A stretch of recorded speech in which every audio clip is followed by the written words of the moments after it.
자, 오늘 말씀 제목 같이 한번 읽어주시겠습니까? 같이 읽겠습니다. 시작. 천대 양식, 천대 음료. 예. 신선하죠? 양식과 음료 오늘 많이 마시길 축복합니다. 자, 같이 오늘 요한복음 6장 41절에서 59절을요 같이 합독하도록 하겠습니다. 함께 우리 말씀 안으로 들어가겠습니다. 자기가 하늘에서 내려온 떡이라 하심으로 유대인들이 예수에 대하여 수군거려 이르되 이는 요셉의 아들 예수가 아니냐, 그 부모를 우리가 아는데 자기가 지금 어찌하여 하늘에서 내려왔다 하느냐. 예수께서 대답하여 이르시되 너희는 서로 소리거리지 말라. 나를 보내신 아버지께서 이끌지 아니하면 아무도 내게 올 수 없으니 오는 그를 내가 마지막 날에 다시 살리리라. 선지자의 글에 그들이 다 하나님의 가르침을 받으리라 기록되었은즉 아버지께 듣고 배운 사람마다 내게로 오느니라.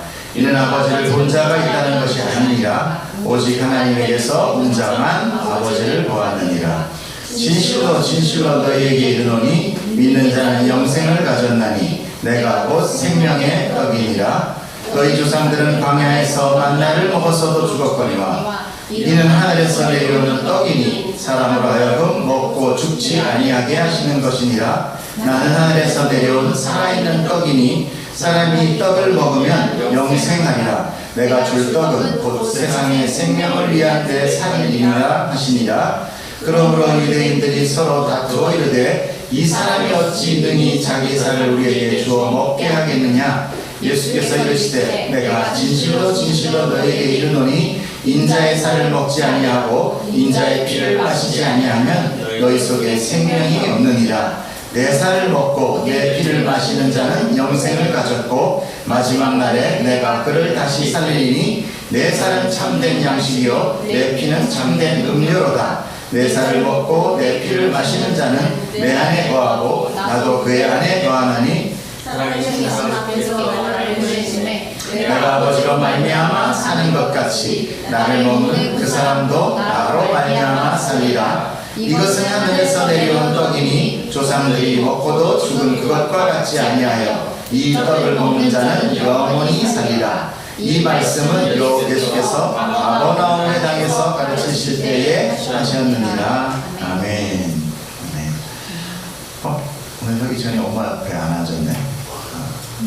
혁이 엄마 옆에 하고 찬이 얼른 아이, 엄마가 아빠 옆에서 예배 드리는 것도 이거 잠깐이야. 들어와라.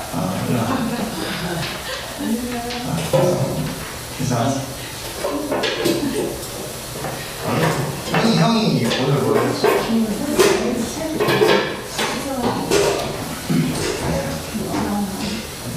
아빠 옆에서 엄마 옆에서 예배 드리는 것이 얼마나 큰 축복인지.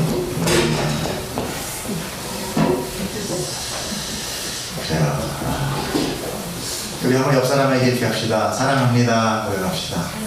사랑합니다. 옆에 우리 형이찬이 꼭 좀 안아주세요.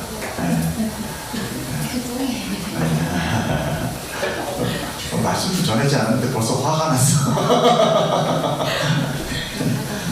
자, 여러분, 예수님은 누구십니까?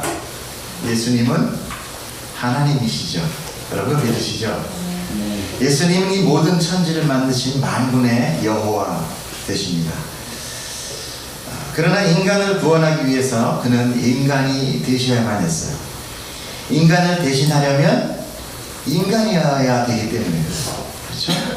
강아지가 지은 죄를 사람이 대신할 수 없고 사람이 대신한 죄를 우리 집 강아지가 대신할 수 없듯이 사람은 사람으로 할 수 있어요. 특별히 성경에 눈은 눈으로 이는 이로 하는 그런 구약의 율법도 있습니다. 그래서 그는 인간의 아들로 태어나셨습니다. 그래서 우리는 그를 뭐라고 얘기해요? 인자라고 얘기합니다. 인자란 사람의 아들이다라는 뜻도 돼요. 그 안에 다 포함되어 있습니다. 그래서 인자는 하는 것은 내가 하나님이지만 내가 사람이야. 너희를 대신해서 온 자야 라고 그것을 말씀하고 있는 것입니다. 하지만 그는 하나님이시고 그는 인류의 메시아이십니다. 아멘. 그는 인간들의 인기와 그들이 주는 상급을 받기 위해서 이 땅에 인간의 몸을 입고 오신 분이 아닙니다.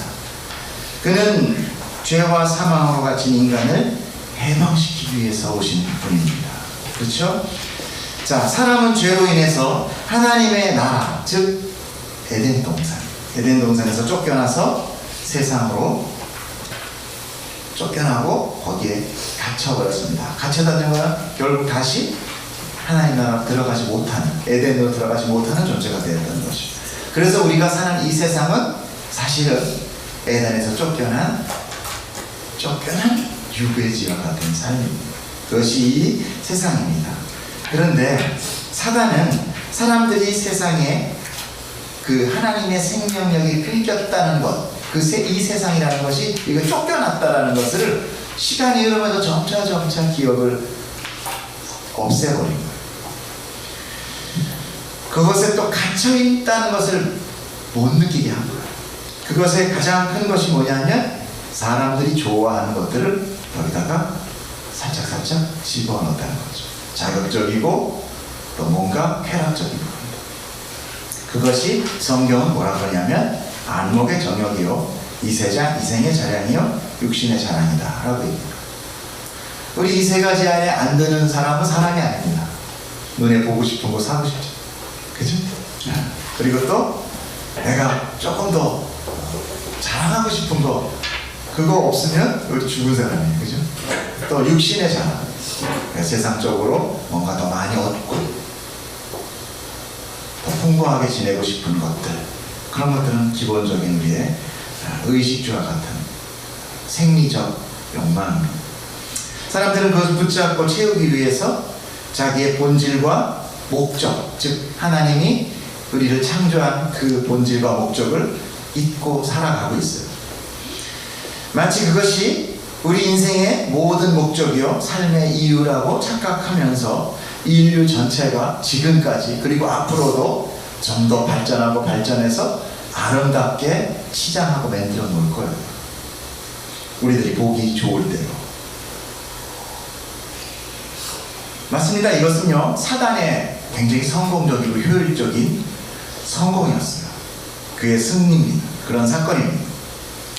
그러나 하나님은 아담이 죄를 짓기 이전에 창세 전에 이 모든 만물을 짓기 이전에 하나님의 백성을 택하셨다. 그렇게 성경은 말씀하고 있어요.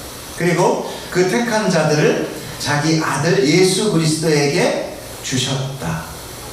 그래서 그 대신 그들의 죄를 대신 그리스도에게 죄를 담당케 하시고 그 백성들을 살려내기로 계획하신 거예요.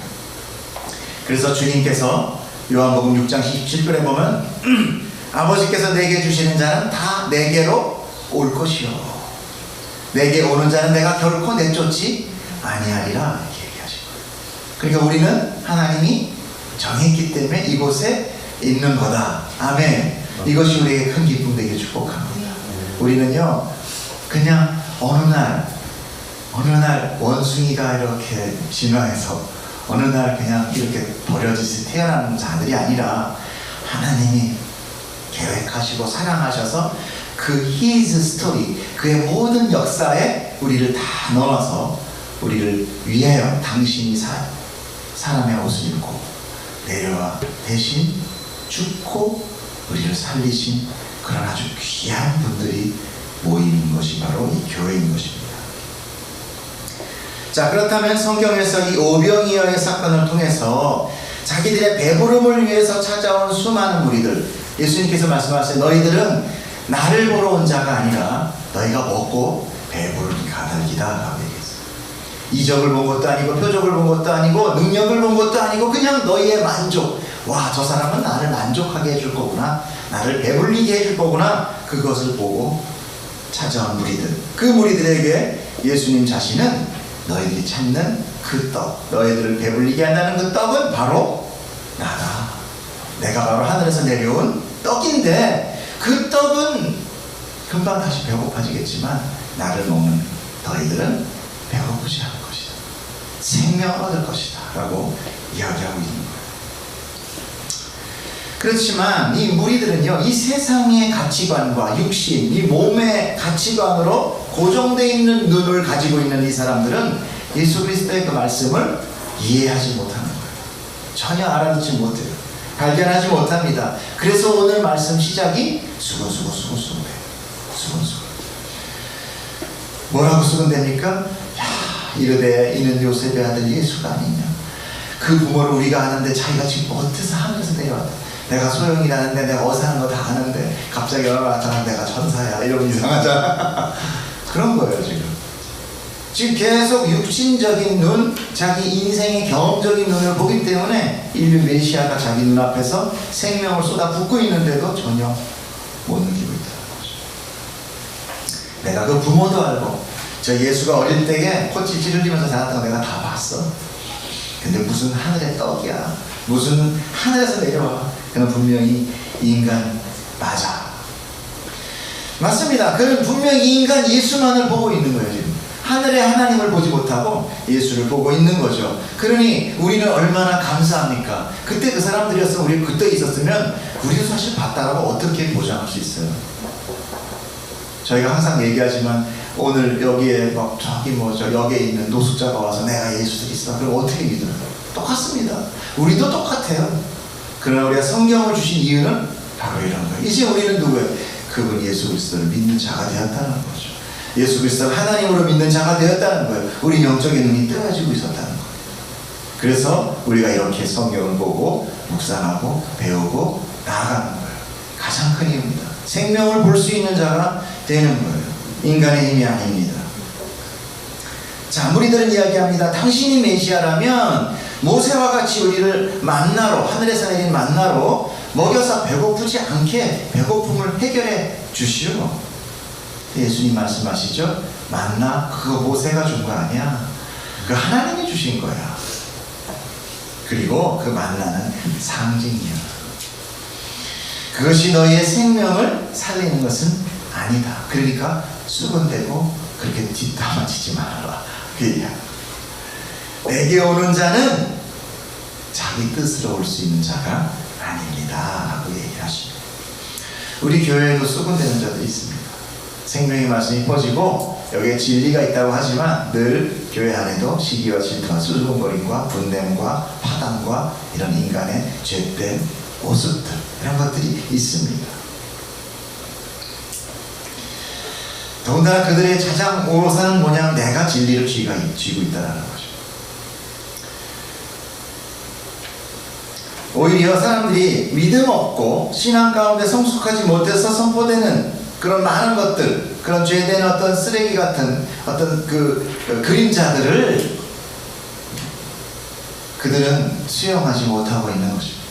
생명의 말씀을 그들 마음 안에 담지 못하는 거예요.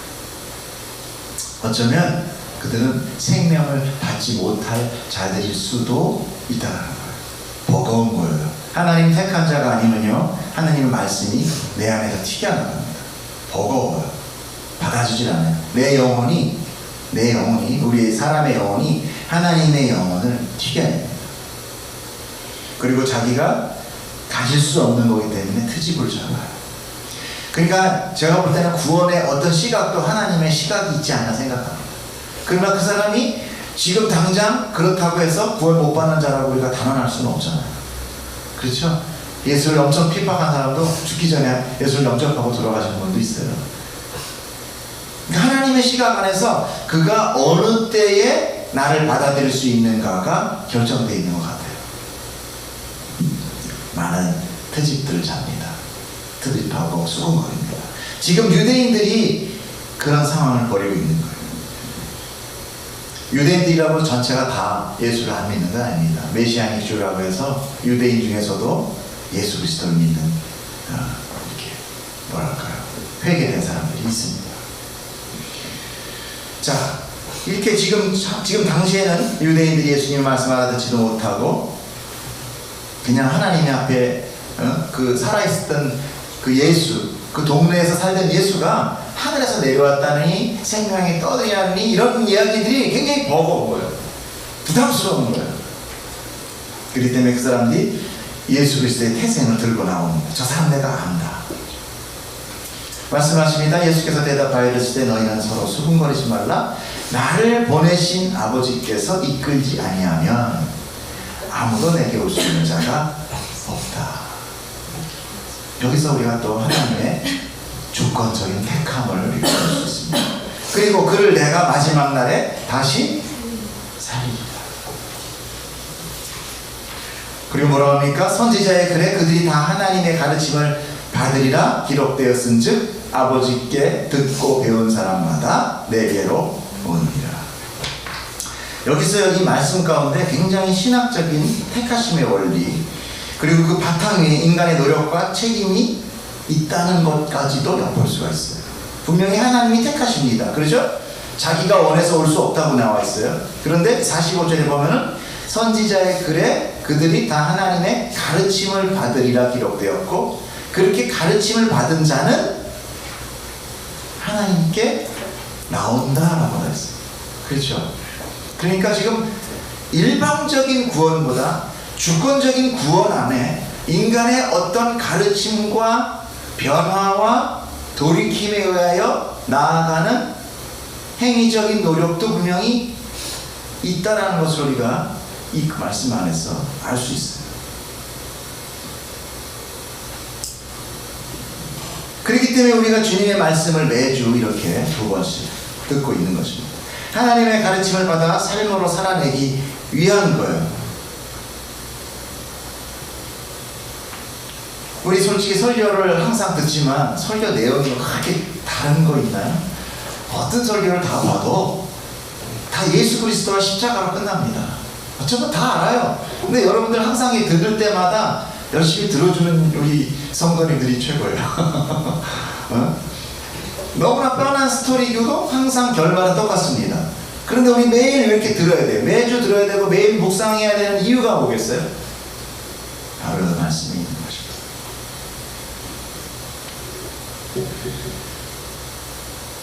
이 말씀 가운데서요, 우리가 들을 때 항상 똑같은 것만 듣다 보니까 우리 인간 측에서 약간 새로운 거를 자꾸만 자극적인 찾기 시작해요. 본질에서 처음에는 조금씩 좀 특별한 것들을 다루기 시작하다 나중에는 뭐예요? 아주 사람이 원하는 아주 독특하고 자극적인 얘기를 하게 됩니다. 그래서 이단이 생기는 거예요. 나중에는 뭐 예수님 안 보이니까 나중에 뭐라고? 근데 말이야, 사실 내가 예수야. 이래서 나오는 거예요. 근데 사람들이 그걸 또 믿는다는 거예요. 사람 자기 꾀에 자기가 넘어갑니다. 그것의 뒷부분에는요, 사단의 괴계가 있어요. 사단은 인간의 원하는 것을 잘 압니다. 그가 지금 원하는 것, 그가 지금 갖고 싶은 것, 그가 알고 싶은 것을 알아서 역이용을 하는 거예요. 그가 믿음이 있는 자가 항상 이단에 갑니다. 전혀 믿음에 관심 없는 사람은 이단에 안 가요.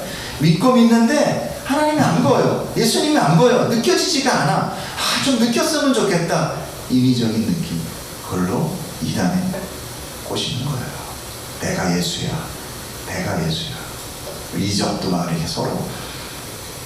전 이적도요, 다 믿는 게 아니라 이적도 좀 쇼 같아요.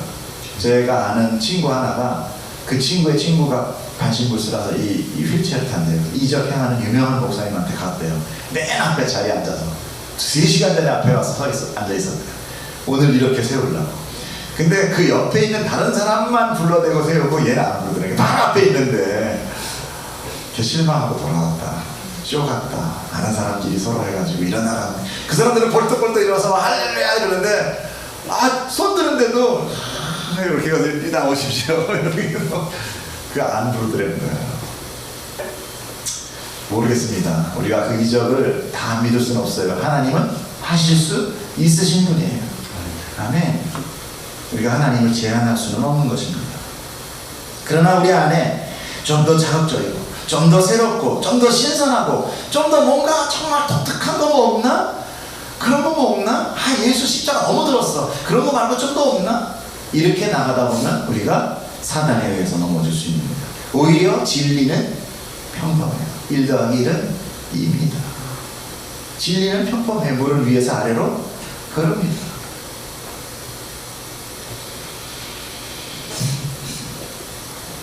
공기를 마시며 우리가 그 공기나 뭐 물이나 이런 거에서 좀 더 자극적이고 뭐 오늘은 공기 말고 뭐 더 뭐 그런 거 찾는 사람 없어요. 일어나면 항상 늘 마시는 거. 규칙적으로 숨을 들어 마시고 내쉬고 이렇게 하는 거. 자, 여기서 우리 한 가지만 더 보고 나갑시다. 분명히 선지자의 글이 지금이 뭐예요? 성경입니다. 맞습니다.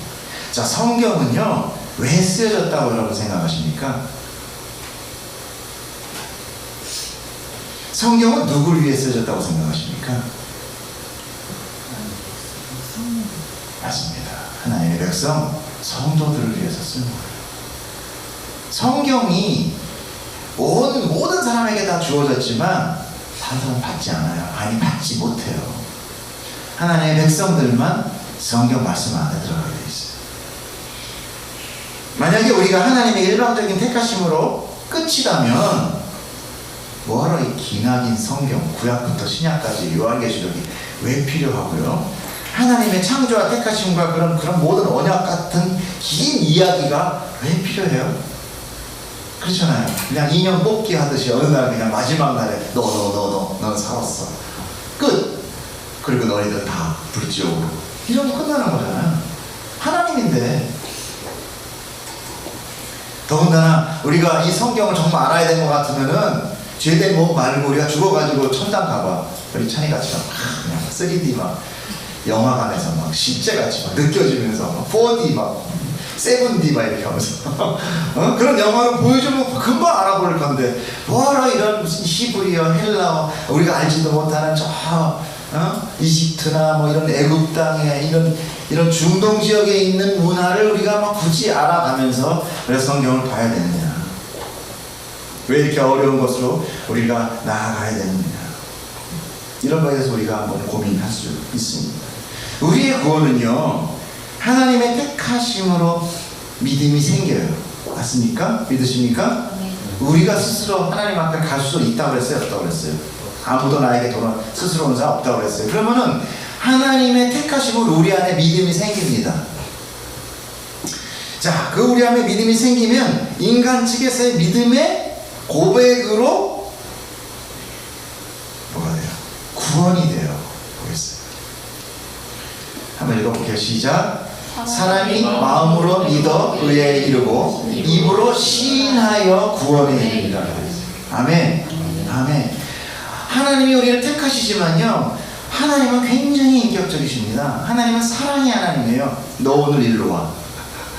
소영이 어디가? 안 되고 일로 와. 이렇게 하는 게 아니라 대화하시고 기다리시고 늘 동구 밖에 서서 기다리시는 아버지같이요 우리를 늘 기다리세요. 여러분 이 말을 한번 우리가 이해를 해서 들읍시다. 우리가 누구에게 편지를 쓴다고 생각해 보세요. 근데 편지를 쓰는데 아무에게 이렇게 합니까? 그 주소도 없어. 착신자가 없어. 그러면 사실 이거 편지라고 할 수 있어요? 그냥 이 독백의 기록입니까? 이게 편지라고 할 수가 없어요. 그건 대화라고 할 수 없습니다. 대화가 되려면 누군가 상대가 있어야 돼요. 그런데 그 상대가 내가 네 상대 해줄게 라고, 친구도 마찬가지잖아요. 서로 좋아야 친구가 되는 거고 연인은 더더군다나 마찬가지고, 감히 하나님과 인간의 관계에서 내가 하나님께 기도를 할 수 있다는 것, 그럼 대상이 있어야 기도를 하시잖아요. 하나님이 날 모르는데 내가 어떻게 기도를 할 수 있어요? 그렇죠? 편지를 쓰는데 누구에게라고 우리가 편지를 쓸 수 있다는 그 자체가 그 누구가 나에 대한 편지를 받겠다는 허락을 해주고 택해줬기 때문에 우리가 그런 고백과 편지를 할 수 있는 거예요. 그래서 하나님이 우리를 내가 너를 안다. 굉장히 중요해요. 내가 너를 안다. 하나님이 나를 알기 때문에 내가 하나님께 기도할 수 있는 거예요. 하나님이 나를 모르면 내가 아무리 기도해도 하나님은 그냥 모르는 거예요. 그래서 우리가 지난주에 알아봤잖아요. 내가 주의 이름으로 뭘 하고 근데 난 널 모르겠네. 모르면 끝이지 뭐. 즉 양자간의 자유의지에 의한 자율적인 선택이다라는 거예요. 하나님의 택하심이란 바로 그런 거예요. 하나님이 바로 내 하나님이 되어주신다는 겁니다. 그래서 내가 믿을 수 있는 거고, 내가 그분께 나아갈 수 있는 거고, 내가 기도할 수 있게 되는 거죠. 그러나 하나님이 어떤 이에게 하나님이 되어주지 않는다면 그것이 그를 택하지 않았다, 내가 모른다, 그렇게 되면 아무것도 소통할 수 없게 되는 거예요. 그러면 우리가 아무리 쓰는 편지, 우리가 아무리 사랑하는 그런 선행, 우리가 아무리 읽는 그 성경, 다 그저 내가 그냥 나 혼자 아는 지식, 나 혼자 쓰는 독백, 나 혼자 아는 그냥 외사랑으로 끝나게 되는 거죠. 그렇기 때문에 하나님이 나를 택하셨다고 구원이 완성되는 것이 아닙니다. 구원은 예수님이 십자가에서 돌아가심으로 죄의 문제가 해결되면서 이제 시작되는 거예요. 이제 시작되는 거예요. 그리고 부활하심으로 그분의 생명을 얻게 되지만, 성경은 분명히 첫째 부활, 둘째 부활, 첫째 사망, 둘째 사망을 이야기하고 있어요. 첫째 부활은 뭐죠? 예수 그리스도를 우리가 믿고 믿음으로 인하여 하나님의 택하심에 의하여 내가 믿음으로 나왔을 때, 아까 그래요, 입으로 시인함으로 인하여 내가 첫째 부활에 참여하게 됩니다. 예수 그리스도의 부활에 내가 참여하는 거예요. 그것이 첫째 부활이에요. 첫째 부활에 참여한 자는 복이 있는. 아멘. 여러분들은 전부 다 세례 받으셨잖아요. 세례 받았나? 세례라는 것이 뭐예요? 내가 죽고 다시 태어난 거 세례잖아요. 첫째 부활입니다. 그 다음에 우리가 육적으로 몸이 죽을 거죠. 이제 그것이 뭐예요? 첫째 사망이에요. 첫째 사망. 육신의 죽음이 첫째 사망. 자, 첫째 사망이 있고 나서, 그리고 예수님이 다시 심판자로 재림하세요. 그렇죠? 마지막 날 요한계시록 보듯이 재림하십니다. 여러분, 예수님이 십자가상에서 죽으시고 부활하심으로 구원이 완성되면 뭐하러 재림하시겠어요? 그렇죠? 그것이 끝이잖아요. 하나님 택했지, 죄 문제 사했죠, 부활했어. 그냥 대입하면 끝나는 거예요. 뭐하러 와가지고 또 불심판 꼭 하셔야 되나 그렇게? 그냥 종이 말듯이 한 번에 말이면 끝나는 거지. 예수님 뭐하러 또 여기 오셔? 그냥 우리만 불려 올라가면 끝나는 거죠. 그렇지 않나요? 분명히 그 사이에 무언가가 필요하다는 거예요. 우리 인간들의 차원에서. 그것이 신학자들이 이야기하는 거예요. 성화라는 겁니다. 그것이 하나님의 측에서는 성도의 견인이라고 이야기하는 것입니다. 행위가 구원의 시작은 아니지만 우리가 하나님을 자발적 순종과 사랑의 관계로 완성하기 위해서 이 세상의 습관과 본능과 죄의 속성들, 이런 것들 계속 넘어질 수밖에 없어요. 그렇죠? 그렇기 때문에 거기서 오는 성도의 믿음의 고난과 그 고난에 대한 극복, 의지적인 결단, 그리고 나아가 순종이라는, 성도의 순종이라는 그 단계까지 가게 되는 것입니다. 그래서 성경은 우리에게 계속 이야기합니다. 이렇게 해야 돼. 이렇게 살아야 돼. 이겨라. 이겨라. 이미 내가 세상을 이겼으니 너희는 그 경주에서 그냥 나만 붙들고 오면 돼. 순종하면 돼. 근데 순종 그러니까 괜히 무슨 노예가 돼가지고 하기 싫은 걸 억지로 하는 게 순종이라는 자꾸만 생각이 드니까 우리가 순종 그러면 이렇게 역반응이 나지만 다른 게 아니라 예수 붙들고 따라가는 게 순종이에요. 예수님이 다 막 3차선이 아니라 30차선, 요즘 뭐 LG 무슨 광역 500원까지 쫙 뚫어놓은 거 그냥 따라가듯이 예수님 붙들고 그 예수님 안에서 가면 그것이 바로 순종이에요. 근데 자꾸만 돌아서서 내 방법, 내 행동, 내가 원하는, 육신이 원하고 안목이 원하고 그 모든 그런 이생의 자랑이 원하는 방향으로 자꾸만 주님 그거 주세요, 그거 주세요 하니까 자꾸 엎어지고 넘어지고 깨지는 거예요.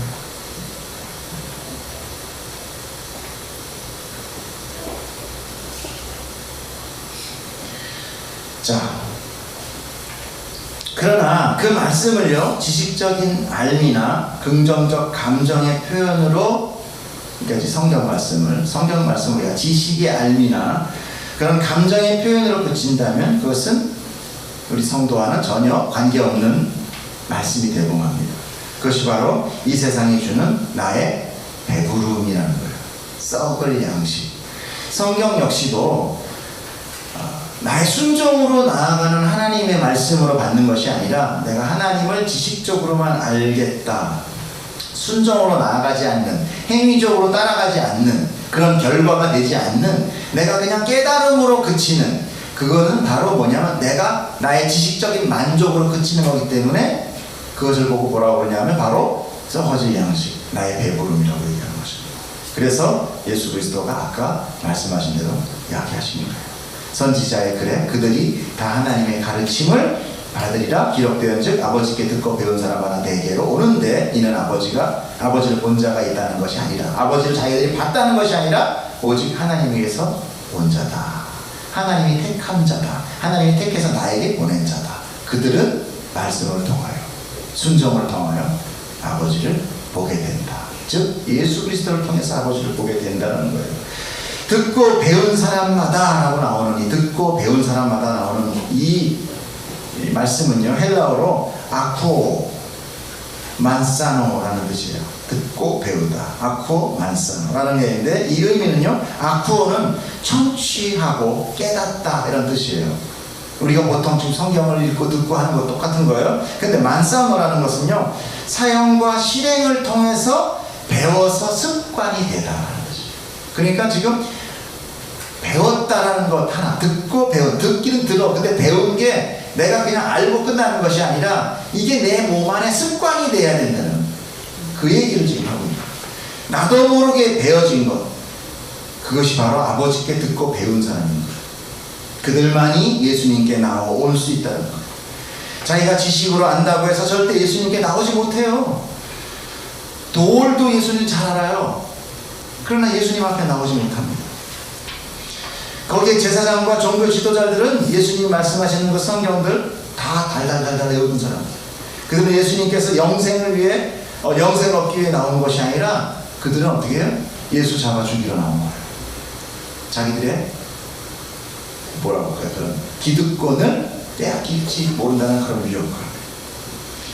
46절에 본다라는 것은 헬라어로 호라오라는 뜻인데, 눈으로 본다라는 의미보다 경험하다, 인지하다 그것입니다.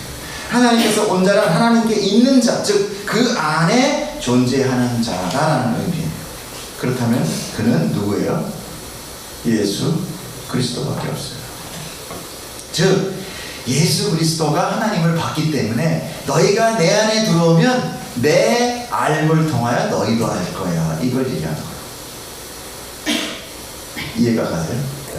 이 성경은 그래서 조금 옛날 말, 성경적 언어로 써있어서 좀 이해하기가 좀 힘든데, 우리가 예수님 안에 들어가면 아까 어디 갔는데 그냥 따라서 구원으로 간다고 그랬죠. 순종함으로. 그렇게 안에 들어온 자는 내가 하나님을 본 자, 하나님과 같이 있었던 자이기 때문에 나를 통하여 하나님을 경험하게 될 거야. 눈으로 육신으로 보는 하나님이 있다는 것이 아니라 그렇게 볼 사람이 있다는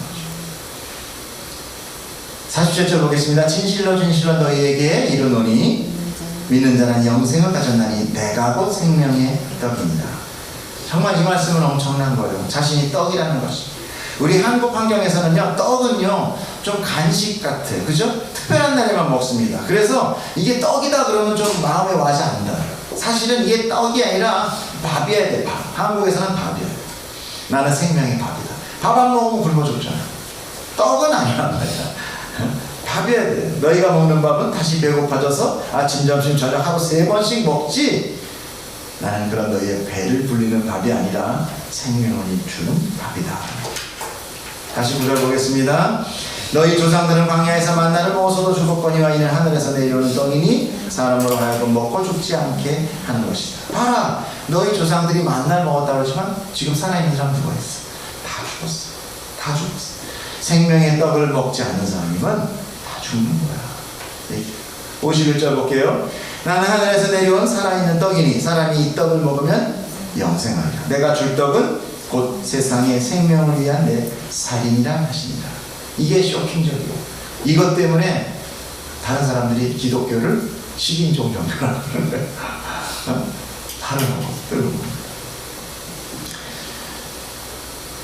여러분, 떡, 밥, 이건 뭐예요? 사실 예수님 말씀대로 먹기 위한 거예요. 그렇죠? 그건 지식이 아닙니다. 그건 감정이 아니에요. 그건 느낌이 아닙니다. 그것을 먹음으로 그것이 바로 내 자신이에요. 예수님은 자기가 왜 생명의 떡이라고 얘기했어요? 그냥 알고 끝나는 게 아니다. 냄새 맡고 끝나는 게 아니다. 이거 레시피가 어떻게 생겼느냐 이게 끝나는 게 아니다. 먹어봐야 된다. 먹음으로 인하여 먹으면 뭐가 됩니까? 내 살과 피가 되는 거잖아요. 뼈가 되고 나와 하나가 되지 않으면 너희 나를 안다고 얘기하면 안 된다는 거예요. 그런 변화가 오게 되는 겁니다. 우리가 예수 그리스도로 믿음을 받아 구원을 얻었다면 우리는 예수 그리스도의 몸을 먹는 자들임이에요. 또한 그렇다면 우리는 배부림으로 그치는 자가 아니라 성화돼야 돼요. 내 마음이 내 몸이 주님께 안 움직인다면 아직 나는 예수의 몸을 한 조각도 먹지 못한 자일 수 있습니다. 그는 생명이 없는 거예요. 그렇다면 아직 구원이 안 된 거예요. 그래서 주님이 말씀하세요. 그 일간의 말씀이 우리는 가슴을 파고 받으셔야 됩니다. 뭐라고 말씀하십니까? 53절 함께 읽어보겠습니다. 시작. 예수께서 이르시되 내가 진실로 진실로 너희에게 이르노니 인자의 살을 먹지 아니하고 인자의 피를 마시지 아니하면 너희 속에 생명이 없느니라. 분명히 말씀하십니다. 너희가 성경을 읽고 나를 위해서 연구하고 선지자의 글을 배우지만 배우고 듣고 끝나면 너희 안에 생명은 없어. 미안하지만 나를 먹는 자만이 생명이 있는 거야.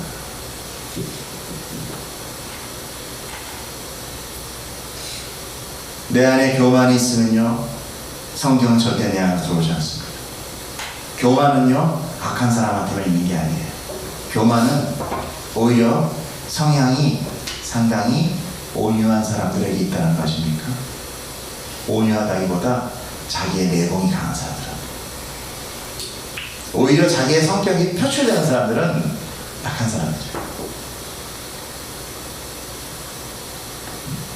순종하는 것 같이 늘 부드럽지만 내 안에 여기까지 이게 그래. 예수님 여기까지. 더 이상 다가오면 서로 불편합니다. 우리 어떻게 먹어요? 그냥 아는 거로 그칩시다. 점잖은 거 좋은 거 아닙니다. 여러분 예수 믿으면 펄펄 떼요. 예수 믿으면 저 미친 거 아니야. 이게 맞아요. 먹고 맛있는데 소환이 같이 와 맛있다 이러지. 맛있는데 안 그래요. 이거 맛없는 거야. 맛있으면 우와 죽인다. 막 사진 찍어서 막 올리고 난리가 납니다. 바로 그거예요. 예수를 먹고 느낀 자는 난리가 납니다. 52절 마지막 54절 보면서 말씀하시겠습니다.